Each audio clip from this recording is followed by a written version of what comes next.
as we move along, for me, what I took away from this is that the journey of fertility or infertility requires support. And one of the things that Dr. Owen said, that oftentimes ladies get the support and men don't get the support. So keep checking on your partner, because sometimes everybody comes to you because we are the carriers as women, and we forget to take care of our partners in the journey. And our next speaker is Professor Donrich Thaldar and Dr. Shozi. Professor Donrich Thaldar is a professor of law at the University of KwaZulu-Natal. His research interests are biolaw and bioethics with a focus on genomics research and new reproductive technologies. And Dr. Shozi is a postdoctoral research scholar at the Institute for Practical Ethics at the University of California, San Diego. He's also an honorary research fellow at the School of Law, University of KwaZulu-Natal. His research focuses on the legal, ethical, and human rights implications of novel health-related biotechnology.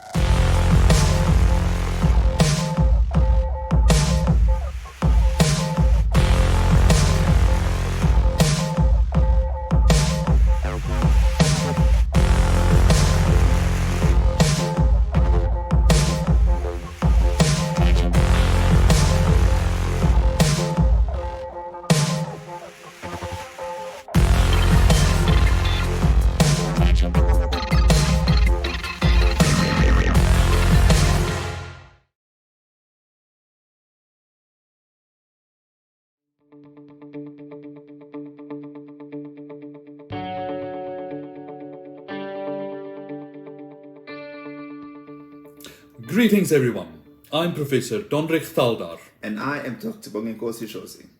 The topic of our talk today is the issue of donor anonymity. If one visits the website of international gamete banks or gamete donation agencies, one will observe that it has become increasingly common that many donors are so-called identity release or open identity donors. This is quite conspicuous as the photos of open identity donors as adults are published on some of these websites. Being open identity typically means that the donors have agreed to have their identities released on request by the donor-conceived child once the child reaches the age of majority. But that is not the situation in South Africa. By contrast, gamete banks and donation agencies in South Africa at most only share early childhood photos of their donors and make it clear that all their donors are anonymous. The generally accepted belief in the South African fertility industry seems to be that gamete donation must by law be anonymous and that it is unlawful to disclose the identity of a gamete donor. We have recently published an article in the South African Medical Journal in which we investigate this assertion about the lawfulness of open identity donation. Yes, we analyze all the relevant statutes. These include the Children's Act, the National Health Act, two sets of regulations made in terms of the National Health Act, and the Protection of Personal Information Act, commonly known as POPIA. We also consider the law of contract and case law. We conclude that the position in South Africa is that open identity donation is indeed legally possible. We will discuss this in more detail during our talk. Indeed, it would be lawful for South African gamete banks and donation agencies to follow the international trend and offer open identity donors with adult photos. The legal requirement is specific consent by the donors, and to err on the side of caution, such consent must be in writing. Indeed. So, let's start with the Children's Act. The Children's Act in Section 41 provides for a donor-conceived child's right to access medical information about their gamete donors. Once the donor-conceived child reaches 18 years of age, this right extends to any information about the gamete donor. However, Section 41 excludes a specific type of information, namely information that may reveal the gamete donor's identity.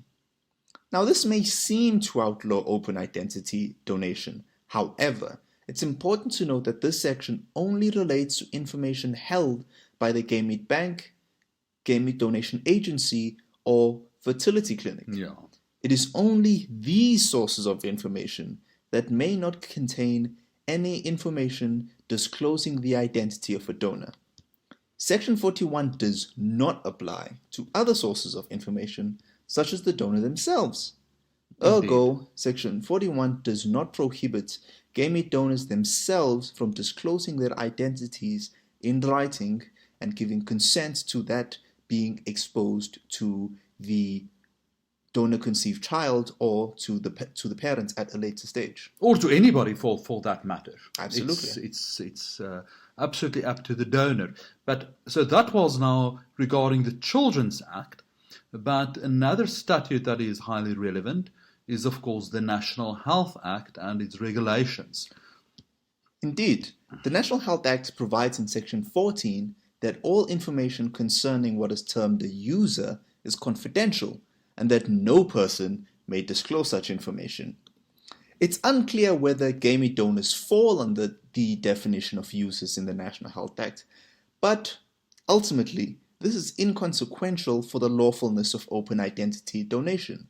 This is because Section 14 provides for several exceptions, including circumstances where a user consents to having their information disclosed in writing. Yeah. We suggest that it would be best practice for fertility clinics to ensure that specific written consent from a donor is obtained from open identity donations in any event, since this is required by other sources of law. These sources of law include the regulations relating to the general control of human bodies, tissue, blood products, and gametes, as well as POPIA. Indeed. So you're now referring to a number of statutes, and I think we might return to some of them. But regulations that are very often referred to in the fertility context are the regulations relating to the artificial fertilization of persons. And in these regulations, reference is made to the concept of a known donor in two separate provisions. Yeah. The first of these is 7C, which regulates the maximum number of children that may be conceived from a known donor's gametes.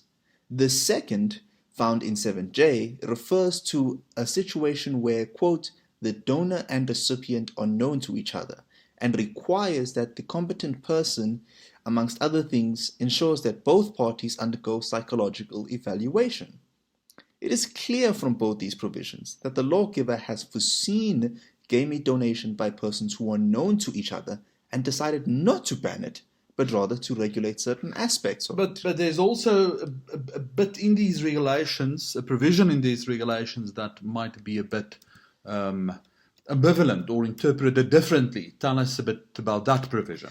Indeed, these regulations also include a blanket ban on the disclosure of facts relating to gamete donation.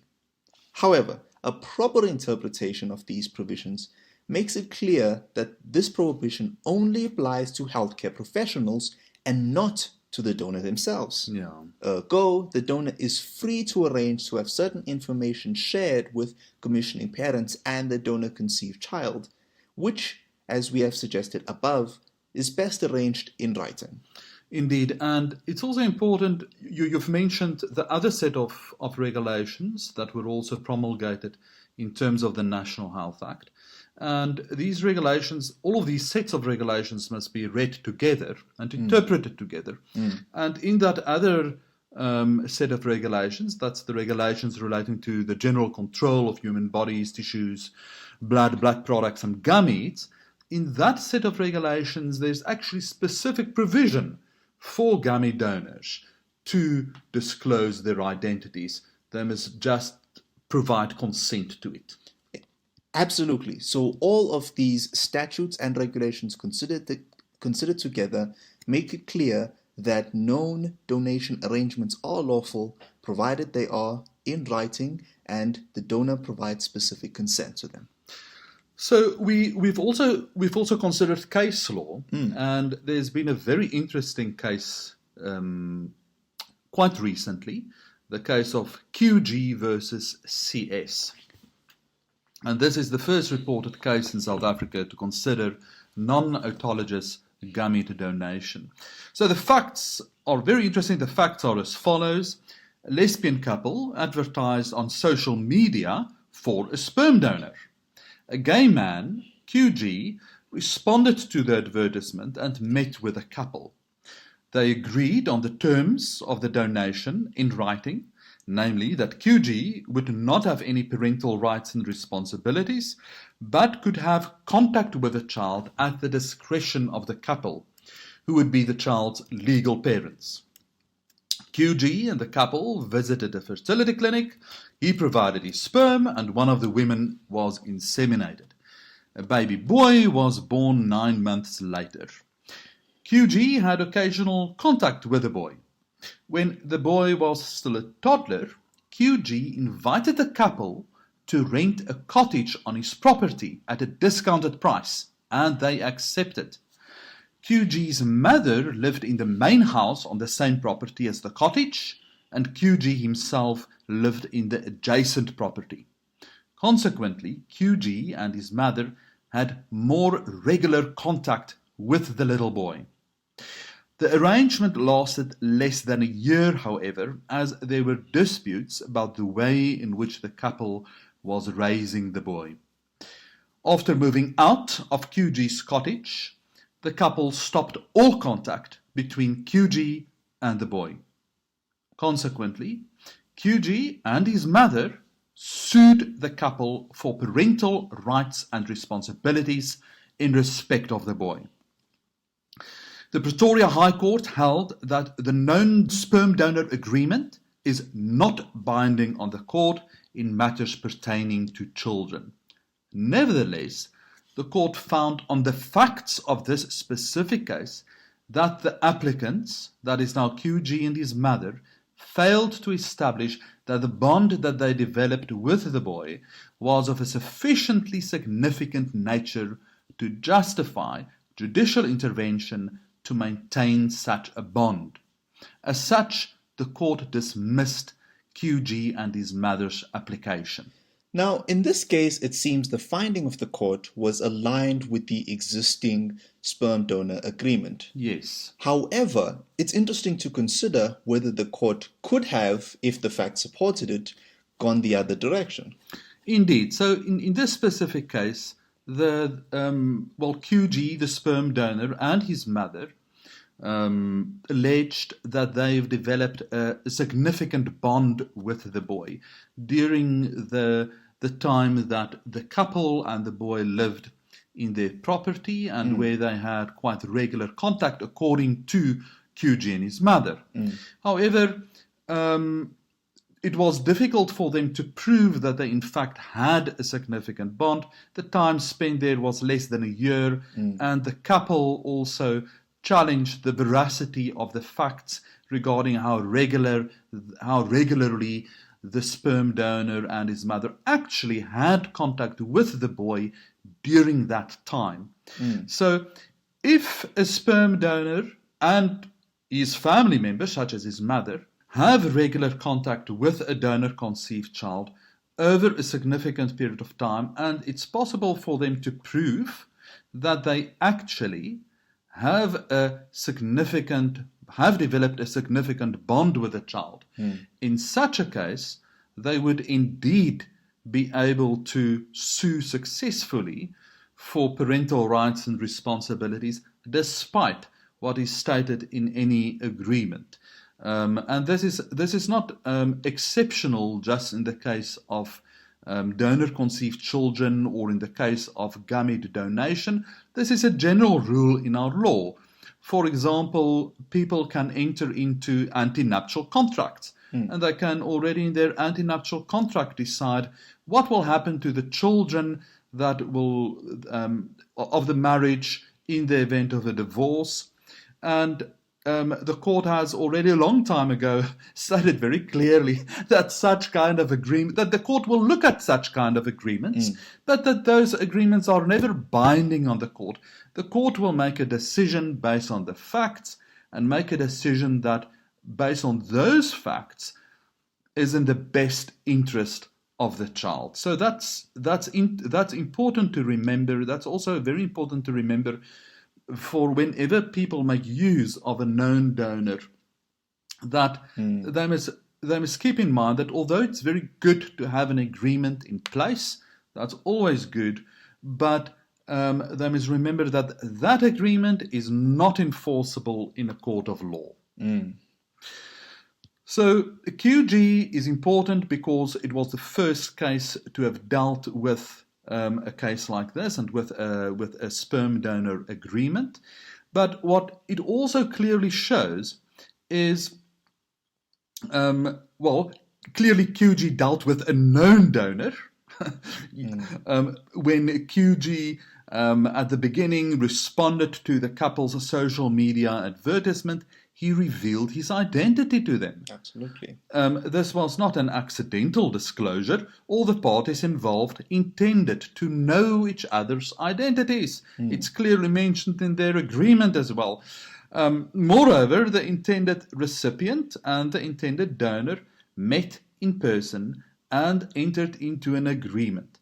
If known gamete donation was unlawful, it would be reasonable to expect that the court would point out such unlawfulness in this case. I agree.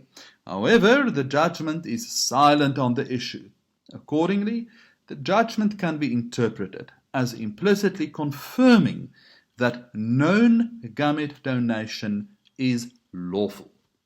To conclude, the position in South African law is that gamete donation can, on the one hand, be anonymous, or on the other hand, completely open to the public, or anywhere in between, depending on the election of the individual gamete donor.